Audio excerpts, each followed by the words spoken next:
মুসলিম দল তুরস্কের এমন কান্না সত্যিই দেখা যায় না।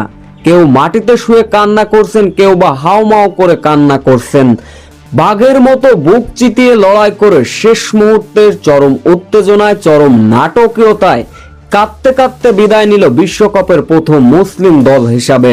অন্য প্রান্তে মুখ লুকিয়ে কথা বলায় লাল কার্ড দেখতে হলো প্যারাগুয়ান ফুটবলারের। কি বলে নিয়ম, চলুন এক নজরে দেখে নেওয়া যাক। বিশ্বকাপে এবার মুসলিম দল হিসাবে প্রতিনিধিত্ব করছেন তুরস্ক। আজকের ম্যাচটি ছিল বাঁচা মরার ম্যাচ, যেখানে প্যারাগুয়ের মুখোমুখি হয়েছিল অবশ্য তারা। হারলেই বিদায়, আর জিতলেই টিকে থাকবে দ্বিতীয় রাউন্ড খেলার। কিন্তু প্যারাগুয়ের বিপক্ষে শুরুতেই অঘটনের শিকার হয়েছিল তুরস্ক। ম্যাচের বয়স যখন 64 সেকেন্ড, তখনই আক্রমণে গেল প্যারাগুয়ে। 64 সেকেন্ডে গোল করে বিশ্বকাপের নয়া ইতিহাস, দ্রুততম গোলের রেকর্ডও করে বসেছিল প্যারাগুয়ে।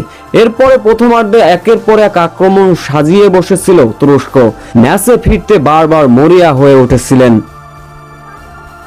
দ্বিতীয় অর্ধে এসে যখন গোল শোধ দিতে মরিয়া ছিল তুরস্ক, তখনই ঘটে গেল মাঠে এক ভিন্ন ঘটনা।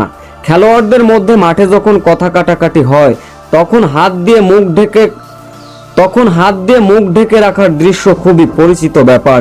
লিপ রিডিং করে যেন তাদেরকে কথা কেউ ধরতে না পারে, সেই জন্য এই ব্যবস্থা নেন খেলোয়াড়।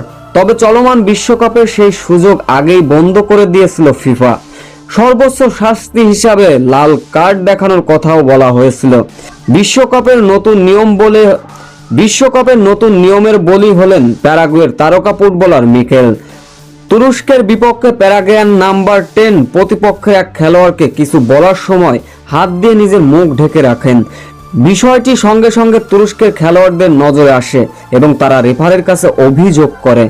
এরপর চলতি বিশ্বকাপে চালু হওয়া নিয়মটি অনুযায়ী প্রথম লাল কার্ডের শিকার হলেন প্যারাগুয়ান নাম্বার 10 ফুটবলার। এরপর ম্যাচের 61 মিনিট থেকে 70 মিনিট অথবা 80 মিনিট পর্যন্ত তুরস্কে বুক চিতিয়ে লড়াই করেছে, কিন্তু প্যারাগুয়ের রক্ষণভাগ ভেদ করে গোলের দেখা পাননি।